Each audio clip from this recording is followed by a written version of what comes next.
Hai sob, Fahri di sini dan sobat di sana. Meski jarak kita jauh, tapi kita masih bisa saling berbagi ya. Sobat dedaunan, mungkin sobat banyak yang belum tahu ya. Mungkin selama ini sobat mengira bahwa tanaman aroid yang mahal itu selalu yang variegata. Apakah itu benar? Mungkin sobat selama ini masih belum mengenal aroid jenis hijau atau non variegata yang harganya juga sebanding atau lebih mahal dari aroid yang variegata. Yang kami sebut aroid hijauan, tetapi harganya fantastis ya. Ada beberapa, contohnya adalah Philodendron Jupi. Philodendron Jupi ini saat ini harganya per daun juga di atas 15 juta sobat sekalian. Dan juga Philodendron Shahroni, ini walaupun hijauan tetapi juga saat ini harganya sangat fantastis. Dan masih ada lagi Monstera obliqua ya. Monstera obliqua, kemudian masih banyak lagi sebenarnya, ada Philodendron Patriciae, kemudian Philodendron Esmeraldense, Philodendron El Cucoret yang per daun harganya bisa mencapai puluhan bahkan sampai ratusan juta. Jadi yang mahal atau yang harganya fantastis tidak melulu yang variegata. Namun memiliki tanaman aroid variegata memang menjadi kepuasan tersendiri bagi hobiis tanaman hias, terutama aroid sobat sekalian. Sobat dedaunan, tidak heran apabila tanaman variegata harganya sangat tinggi karena memang untuk menjaga supaya dia tetap variegata itu membutuhkan perawatan khusus ya. Tidak sulit, tetapi memang butuh perhatian dan perawatan khusus, tidak seperti pada tanaman common atau tanaman yang tidak variegata lainnya. Meskipun banyak yang mengatakan bahwa tanaman variegata itu bisa dibuat dengan cairan khusus atau perlakuan khusus ya. Itu biasanya orang-orang yang mereka memang belum paham tanaman variegata. Secara logika saja apabila tanaman variegata memang bisa dibuat, orang-orang akan lebih memilih membeli cairannya itu untuk membuat variegata daripada membeli tanaman variegata yang harganya sampai puluhan juta. Nah, sobat sekalian, sobat sering nggak sih ngalamin tanaman yang tadinya variegatanya bagus, kemudian tiba-tiba dia ketika sudah besar, motif variegatanya itu semakin sedikit dan dominan warna hijau. Nah, salah satu cara untuk mengembalikan motif variegata pada tanaman aroid variegata adalah dengan memperbanyaknya atau dengan propagasi ya.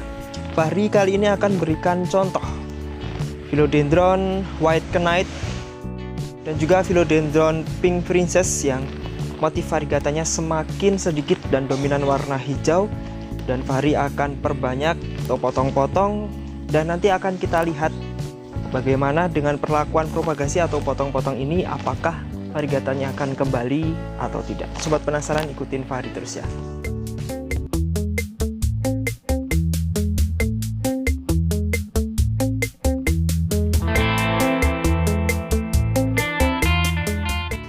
Sobat dedaunan, ini adalah contoh Philodendron White Knight yang variegatanya semakin sedikit, dan juga ini Philodendron Pink Princess yang semakin besar, harusnya motifnya semakin bagus, tetapi yang sebelah kanan motif pinknya semakin hilang.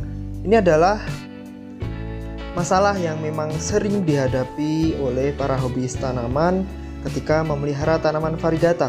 Padahal Fahri sudah menggunakan media yang bagus khusus variegata dan juga menempatkan pada cahaya yang cukup.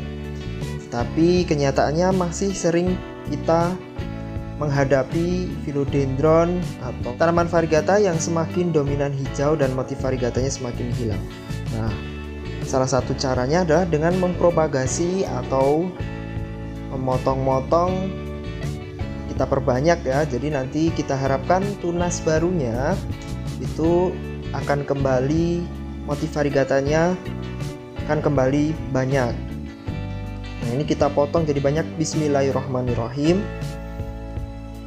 Agak susah ketika aroid yang sudah memanjat turus dan akarnya sudah memeluk turus dengan erat ya. Jadi Fahri potong-potong dulu, kemudian nanti baru Fahri akan uraikan akar-akarnya dengan sangat hati-hati. Pasti akan terjadi kerusakan akar atau akan ada beberapa akar yang patah. Namun ini adalah masalah yang tidak bisa kita hindari karena memang dia sudah memeluk turus. Ini getahnya berwarna merah ya untuk Philodendron White Knight ataupun Philodendron Pink Princess. Ketika kita propagasi akan mengeluarkan getah berwarna merah atau keunguan, karena memang pigmen warna pada Philodendron Pink Princess dan juga White Knight itu memiliki pigmen warna merah keunguan, karena keduanya merupakan kultivar dari Philodendron erubescens. Nah, Philodendron erubescens ini sobat sekalian, dia memiliki pigmen warna merah.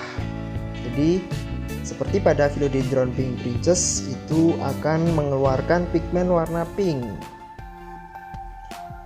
Untuk bagian pucuk nanti Fahri akan sisakan beberapa daun, 3 daun ya.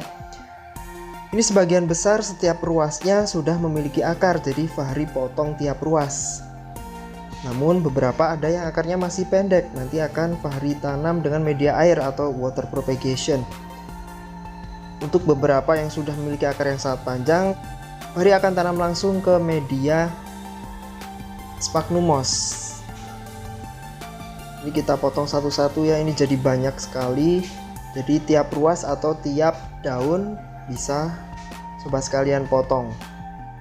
Fahri harus menguraikan akar-akar yang sudah memeluk turus dengan hati-hati. Ini turusnya terbuat dari akar pakis sehingga akarnya sudah melekat erat, jadi Fahri harus menguraikannya dengan pisau, ujung pisau sedikit demi sedikit. Ini untuk pengalaman sobat sekalian, jadi sebaiknya menggunakan turus lumut supaya lebih mudah untuk menguraikan akar dibandingkan dengan turus yang berbahan keras ya, karena lumut itu akan mudah kita uraikan daripada pakis. Nah, ini yang pucuk sudah dapat, ini 3 daun paling pucuk. Ini Fahri akan taruh di air dulu, tidak Fahri langsung tanam. Sebenarnya akarnya sudah banyak, cuman lebih aman menggunakan media air terlebih dahulu. Ini untuk Philodendron White Knight.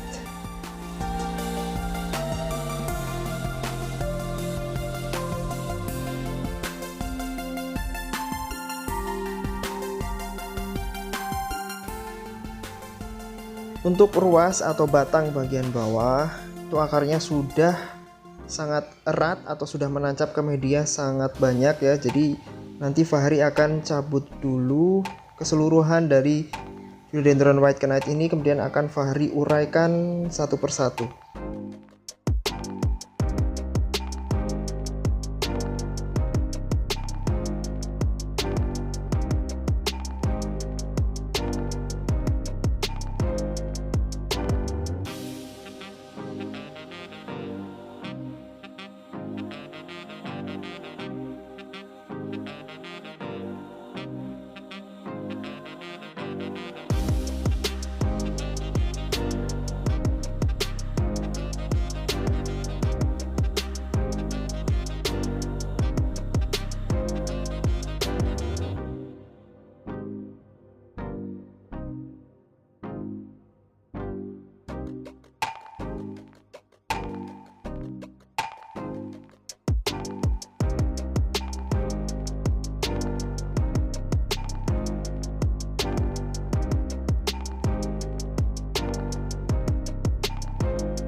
Sobat dedaunan, ini adalah hasil potongan yang sudah Fahri uraikan dari turus ya. Butuh perjuangan untuk menguraikan akar-akarnya atau melepas dari turus. Ini bisa langsung ditanam di media karena akarnya sudah panjang. Batang atau stemnya juga sudah besar, jadi kemungkinan berhasil insya Allah lebih tinggi dibandingkan ketika stem masih kecil. Beberapa yang bagian bawah ya, yang dekat media itu akarnya sudah masuk ke dalam media dan sudah saling terjalin dengan akar-akar lain. Jadi ini nanti potongan yang paling bawah atau 5 ke atas atau 5 ke bawah, ini Fahri harus lepas dari potnya untuk menguraikan akar yang sudah sangat terjalin erat. Karena kalau tidak Fahri bongkar, takut nanti akarnya banyak yang rusak ya. Meskipun dengan dibongkar ini tetap ada akar yang rusak, tetapi bisa memperkecil resiko kerusakan akar. Sobat dedaunan, sekarang untuk Philodendron Pink Princess ya, kita potong. Bismillahirrahmanirrahim. Untuk bagian atas Fahri juga menyisakan 3 daun bagian ujung. Nah, itu getahnya berwarna merah darah ya, keunguan. Sobat bisa lihat akarnya di situ sudah banyak ya. Ini untuk yang pucuk.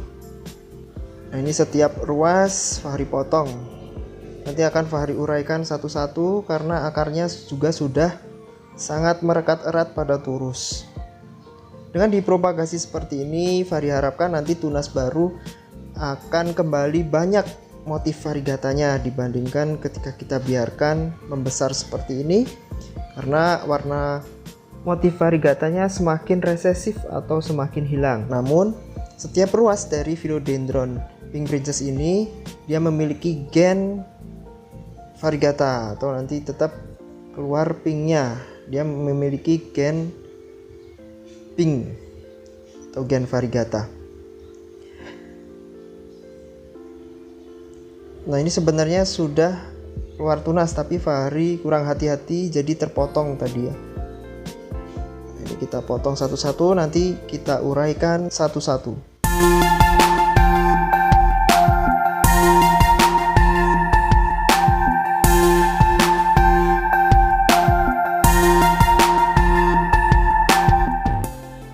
Sobat sekalian, ini adalah hasil propagasi yang pucuk dan juga bagian tengah dan juga bagian bawah. Sobat bisa lihat di sini warna variegatanya semakin resesif atau semakin hilang. Untuk beberapa hasil potongan yang akarnya masih sangat pendek atau bahkan tanpa akar, Fahri tanam menggunakan media air bersih tanpa campuran apapun, bisa air sumur, air pam atau air hujan. Beberapa yang sudah memiliki akar yang panjang dan sudah masuk ke media tanam seperti ini contohnya. Ini Fahri langsung tanam ke media tanam. Ini juga contoh yang sudah banyak akarnya ya, potongan sudah banyak akarnya. Fahri langsung tanam ke media tanam, bisa menggunakan sphagnum moss ataupun potting mix soil yang seperti Fahri sudah jelaskan di video sebelumnya. Ini yang pucuk juga Fahri letakkan di air dulu atau menggunakan media air untuk mengurangi resiko layu atau dehidrasi. Setelah beberapa minggu di media air, baru Fahri akan tanam ke media potting mix soil atau sphagnum moss atau moss. Nah, ini juga yang pucuk white knight, Fahri tanam ke media air. Meskipun akarnya sudah banyak, tapi lebih aman menggunakan media air. Baru setelah nanti akar angin ini bercabang-cabang atau mengeluarkan serabut-serabut akar berwarna putih, nanti akan Fahri tanam di media tanam. Ini Fahri kurangin satu lagi, masih bisa satu ruas lagi ya, jadi pucuknya nanti hanya 2 daun menuju 3 daun. Nah, ini juga Fahri masukkan ke media air nanti. Kita letakkan, ingat airnya cukup sebatas bekas potongan, jangan sampai air menyentuh bagian daun, karena ketika air menyentuh bagian daun bisa mengakibatkan busuk. Sobat dedaunan, ini hasil potongan tadi. Philodendron Pink Princess ya. Jadi nanamnya sobat jangan terlalu dalam. Usahakan bekas potongan ini terlihat ke permukaan supaya terkena sirkulasi udara dan tidak busuk pada batangnya. Beberapa daun pancingnya akan utuh atau daun bawaan induk ini akan utuh. Philodendron Pink Princess, kemudian Philodendron White Knight ya. Jadi nanamnya, jadi potongan ini terlihat ya, bekas lukanya terlihat. Beberapa daun pancingnya akan utuh. Sobat bantu pakai penopang bambu, ini Fahri menggunakan penopang bambu supaya dia stabil, tidak goyang-goyang, sehingga akarnya tidak rusak ketika dia stabil ya. Ini Fahri menggunakan media sphagnum moss atau moss hidup ya. Sobat sekalian, namun beberapa potongan nanti akan mengalami gugur daun pada daun pancing. Contohnya ini akan gugur daun pancingnya. Ini adalah kondisi yang wajar sobat sekalian. Yang penting adalah bonggolnya ini tetap keras atau tidak busuk. Itu kondisi yang normal. Ini nanti akan gugur. Contohnya ini pada Philodendron Pink Princess yang daun pancingnya juga gugur dari hasil potongan tadi. Ini adalah kondisi yang normal, tidak masalah. Jadi sobat tidak perlu khawatir, nanti akan diganti dengan daun dari tunas yang baru. Nah sobat sekalian, beberapa memang ada yang daun pancingnya utuh sampai dia keluar tunas seperti ini. Ini Philodendron Anderson, daun pancingnya masih oke, kemudian sudah mengeluarkan tunas. Seberapa efektif sih sebenarnya propagasi tadi untuk memunculkan kembali motif variegata? Ini contoh kasus pada Philodendron White Knight yang sempat hilang warna variegatanya atau dominan hijau. Setelah dipropagasi, dia mengeluarkan tunas baru dengan warna variegata atau motif variegatanya lebih banyak. Dan juga untuk Philodendron Pink Princess, ini juga warna variegatanya kembali banyak. Padahal ini dulu warna variegatanya semakin resesif dan dominan warna hijaunya. Namun Fahri tidak menjamin langkah ini 100% akan mengembalikan warna variegata atau motif variegata pada tanaman variegata sobat sekalian. Namun cara ini sering kami lakukan, petani tanaman hias, petani aroid sering kami lakukan untuk mengembalikan motif variegata. Dengan langkah propagasi ini akan segera terlihat apakah motif variegatanya akan kembali atau bahkan hilang sama sekali.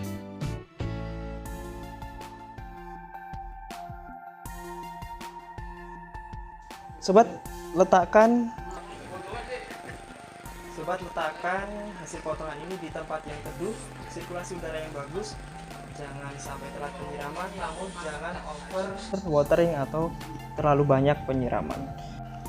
Sobat sekalian, cara ini tidak menjamin 100% tanaman variegata sobat sekalian yang sudah mengalami warna hijau yang dominan dan variegatanya semakin hilang.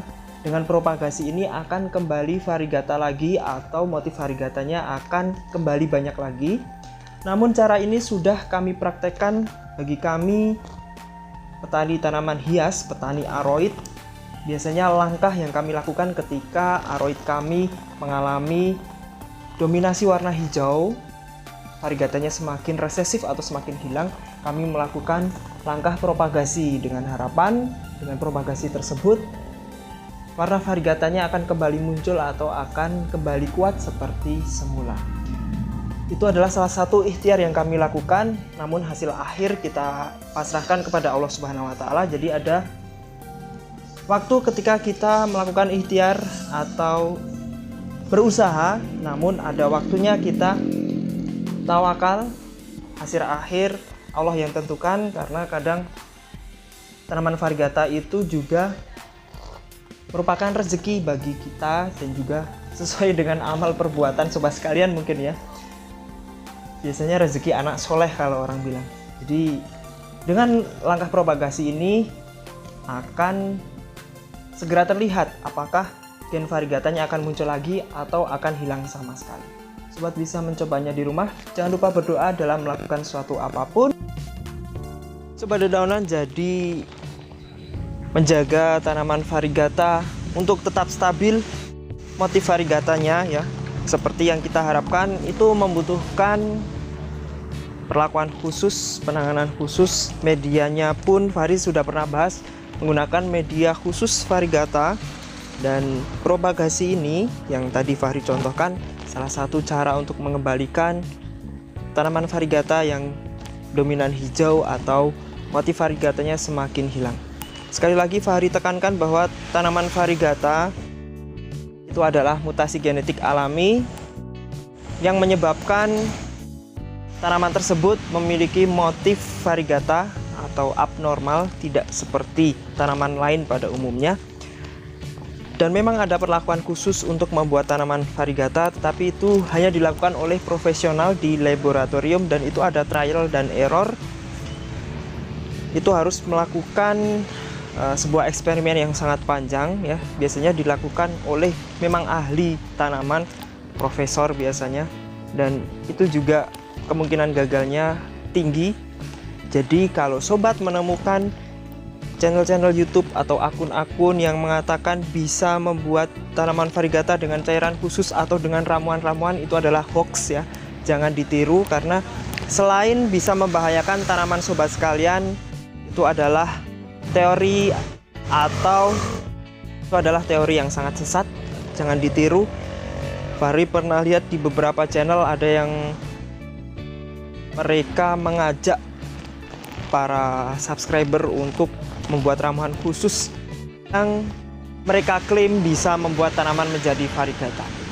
Jadilah hobiis tanaman yang cerdas, jangan mudah percaya dengan formula-formula yang tidak bisa diuji secara klinis seperti itu. Semoga video ini bermanfaat, sampai jumpa di video selanjutnya. Yuk.